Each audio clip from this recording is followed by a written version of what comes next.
Bismillahirrahmanirrahim.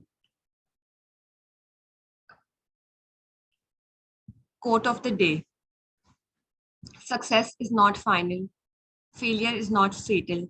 It is the courage to continue that counts. Today, the topic of my presentation is population census. These are the learning outlines. Introduction to census, history of census, advantages and disadvantages, importance of census, techniques, recent updates, and MCQs. At the end of this presentation, you will be able to describe census, its types, advantages and disadvantages, importance, and its techniques. Major sources of population data. Population census, demographic sample surveys, registration systems and administrative statistics, qualitative data. What is census? A census is the procedure of systematically acquiring and recording information. What is population census? A population census consists of collecting information about the population, compiling it, analyzing it, and using it to assess the state and health of the country and its residents.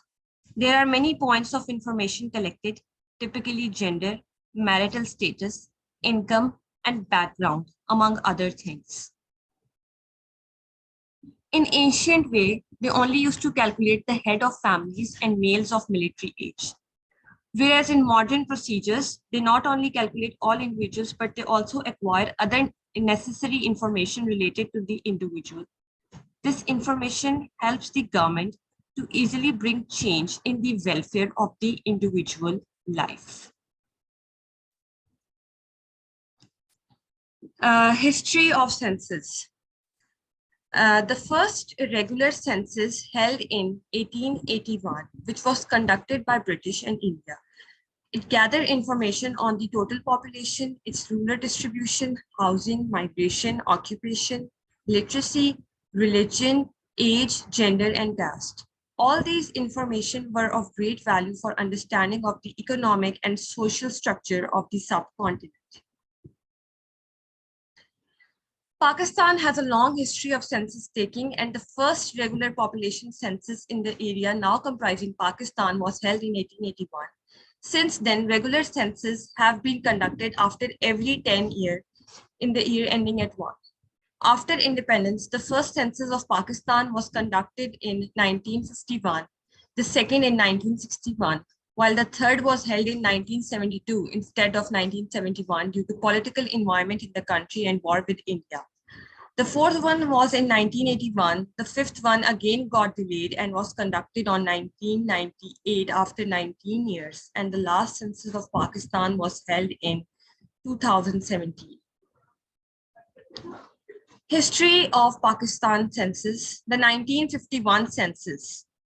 Pakistan has inherited from the British the tradition of holding census after every 10 years. The census of 1951 was held on time despite of highly unsettled conditions compounded by 7 million of refugees in a few months. The first census took place in 1951 under the finance minister Sir Malik Ghulam serving under the PM Liaquat Ali Khan.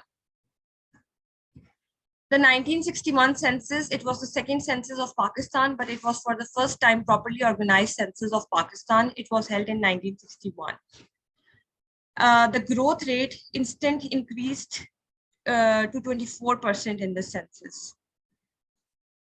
The 1971 census was postponed due to the Indo-Pak War and elimination of East Pakistan. Now we will discuss its advantages. It is the most accurate count of the country's population. It captures many aspects of country's population data and characteristics. It also includes information about the income, housing, etc. Disadvantages. It is very expensive. It can only be done after a long time. Inaccuracies may result if the personnel is not fully trained, and it is very time consuming. Population and housing census is a stock taking of human resources of a country and their living condition at one point of time. It provides the basic data on demographic, social, economic variables about each person and each housing unit. Data collected through census serves as a benchmark for all types of socioeconomic development plan, administrative, and demographic research. The importance also include population size, information regarding number of people and structure of population, revenue estimates help in determination of taxable adults, determines the level of unemployment, provides the statistics to determine the level of unemployment. Number of immigrants known through these statistics, forecast future economic needs, for example, food, housing, social security, and health.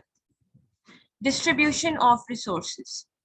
Area of high population will get more resources.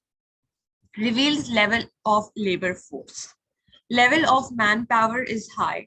Eco-development is high.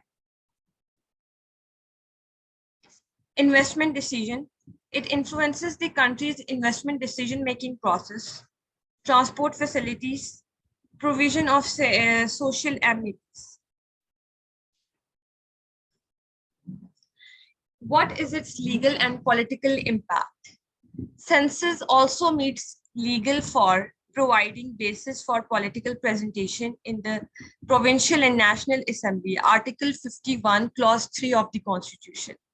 Distribution of funds to the federating unit by National Finance Commission, Article 160, Clause 2 of the Constitution. Determining quota for recruitment to all civil posts in the federal government, delineation of the constituencies for the National and Provincial Assembly. It also gives us a coverage of information. And what information is covered in census is the demographic and social characteristics like age, relationship to the head, marital status, religion, mother tongue, nationality. Educational characteristics for 5 years. Literacy rate, school attendance, level of education completed, and field of education. Geographical and migrational. Usual resident, district of birth, duration of continuous residence in a district, and district of province, previous. Housing characteristics, information about living quarter, number of rooms, sex of the owner, tenure status, period since constructed, and constructed material used in the outer walls and roof. Data on source of drinking water, source of lighting and cooking fuel used, availability of proper chicken, bathroom, and type of latrine, media of information such as TV, radio, newspaper, telephone, and mobile. This is the form which is used for the census taking. As you can see, it has multiple columns which are filled by the individuals who are collecting the information, and these are trained and supervised. Uses. Basis for the demographic and other survey. Useful in population projection. Source of internationally comparable data. Researchers, NGOs use its data for different purposes. Census techniques. There are 2 techniques on which the census can be conducted. One is the de facto method and the other one is the de jure method. The de facto means that you stayed in the household last night, and de jure means usual household residence. De facto census is counting the individuals wherever they are on the census day. Its advantages are that it is easier, it is more economic. Counting individuals at their legal permanent residence, regardless of their physical presence, gives a factual figure. The main disadvantages of the de facto census is that persons in transit may be missed. False information of the population size of areas with high migration or high seasonal mobility. And the main disadvantages of the de jure census is that it's expensive and time consuming. People may be missed or counted twice in view of the definition of permanent residence for population of high mobility. In Pakistan, however, the de jure census is preferred over the de facto census because the counting individuals whenever they are on the census day is more difficult than counting individuals at their legal permanent residence. Now, the methods of census taking comprise of pre-enumeration activities, enumeration activities, and post-enumeration activities. The pre-enumeration activities are mapping work, designing census questionnaires, pre-testing and pilot test census, and recruitment of the field staff. Enumeration activities is the training of field staff, retrieval of census documents, field work and supervision, establishment of control rooms. Post-enumeration activities comprise of data processing and tabulation, analysis of the data collecting, and at the end, in constitutes of the report writing. Factors affecting census operation. There are some important factors which affect the census operation, and I will be discussing here these factors. First is the geographical inaccessibility to areas. Some areas like Balochistan, Fata, and KPK are inaccessible due to heavy snowfall. The meltdown can take several weeks, and during this period, many changes in the demographic profile of the areas takes place. This leads to errors in head counting. The same problem has also arisen in areas with difficult terrain and inadequate infrastructure, where enumerators fail to complete their work within the stipulated period.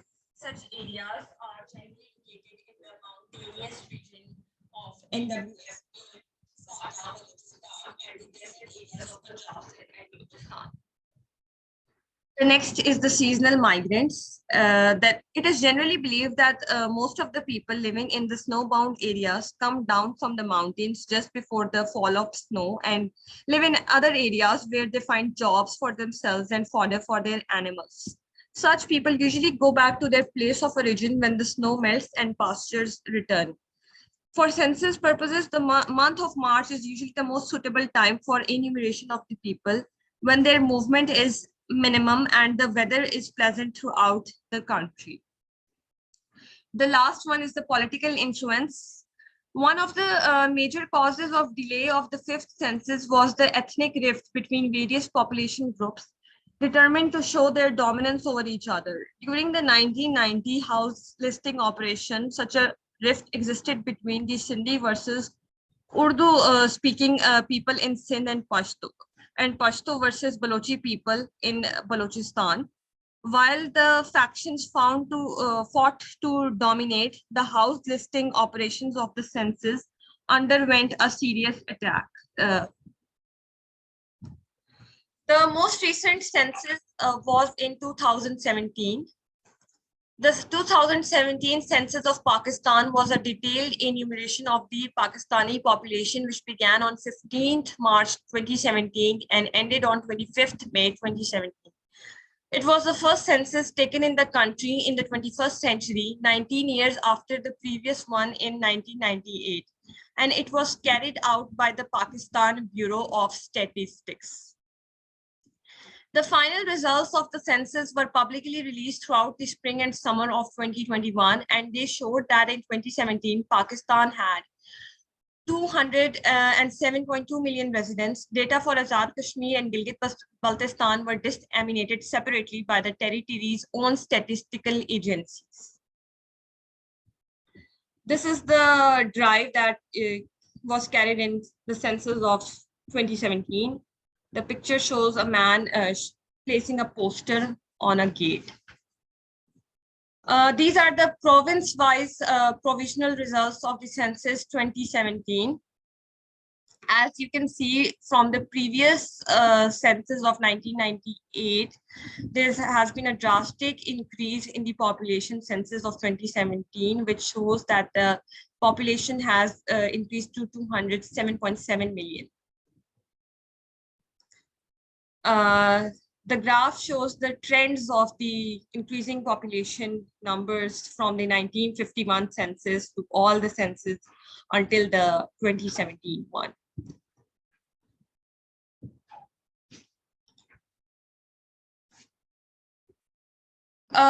This is the picture showing the population pyramid of Pakistan. Population pyramid also is called the age sex pyramid, and the young population is always placed at the bottom bar. And you can see from the ages which is showing in this column, the age interval is of 5 years. And age sex distribution of population in graphical form is known as the population pyramid. The age of the graph shows that in ages 5 to 9 years, there has been the most increase in the population number. Census of 2017, the following picture shows the rural versus urban population difference and the population by gender. Males are a little higher than females. Average annual population change 1998 to 2017. Pakistan's population, excluding Pakistani Kashmir, has grown by an average of 2.4% each year between its last two censuses of 1998 and 2017. For comparison, if the USA grew that much in the same time frame, its population would have been 433 million in 2017. Census organizations. Census organization in 1950, Census and Registration Organization. Then in 1978, Population Census Organization came into being. And finally, in 2012, Federal Bureau of Statistics, which is operating till now. Organization responsible for collection, compilation, and dissemination of reliable and timely statistical information to policymakers, planners, and researchers is the Pakistan Bureau of Statistics. This is the following research article I found on the census of 2017. It's written by Muhammad Asif Wazir, and it's accessing the 2017 census of Pakistan using the demographic analysis, a set national perspective. The results showed from this research that the census at the national level, an estimated 212.4 million compared to 207.7 million. 2.3% difference counted. However, they found more variations at the sub-national level. Now we will do some MCQs.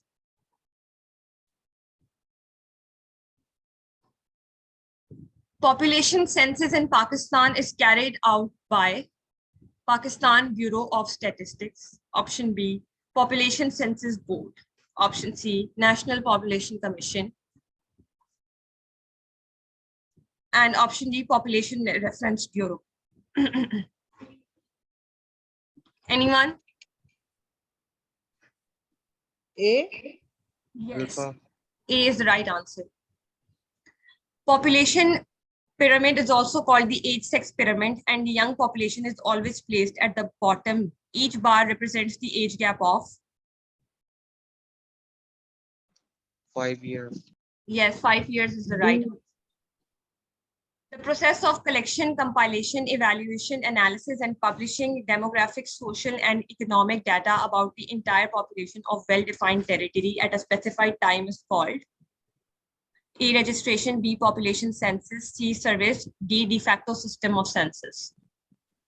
B. B? Yes, B is the right answer. Which of the following factors affects the census operation? A, seasonal migrants, B, de facto system, C, de jure system, D, enumeration techniques. A. B. No, A is the right answer. 5.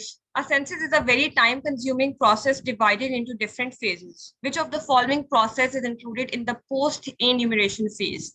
Analysis of data, training of field staff, mapping work, or supervision?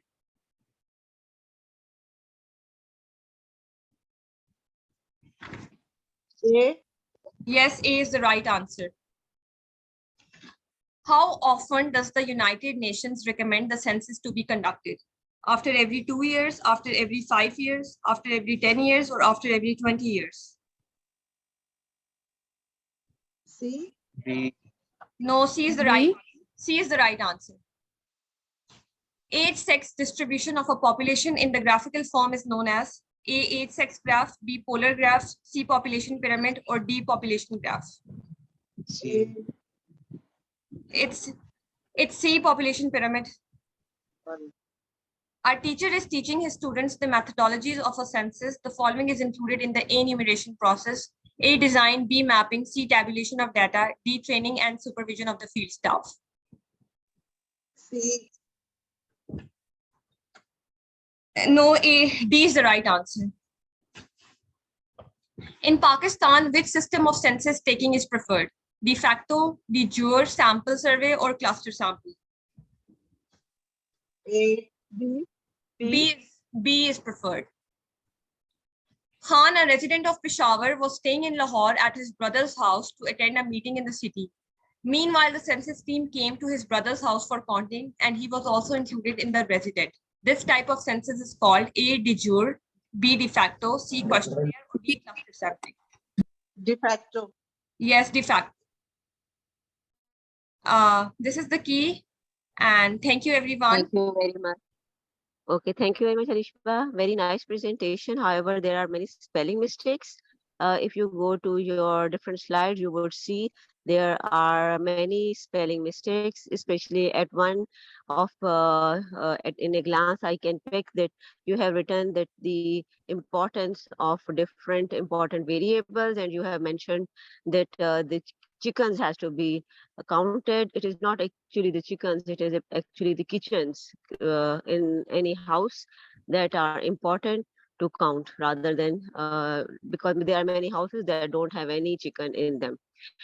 Second important thing is about MCQs. Your MCQs are of undergraduate level. I would like Dr. Amber that you should go to her and see her presentations, because at postgraduate level, the MCQs should be at higher level. Number third is about your research and recent advances that you have put in your slides. Again, they are of a novice level and at not at par with the standard of postgraduate training.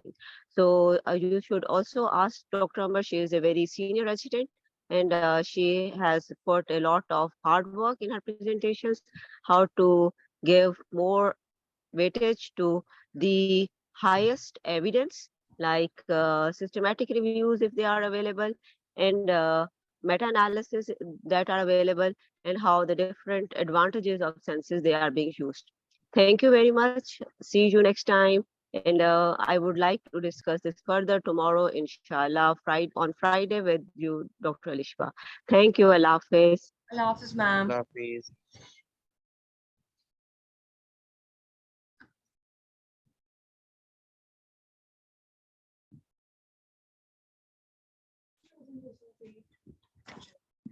Thanks.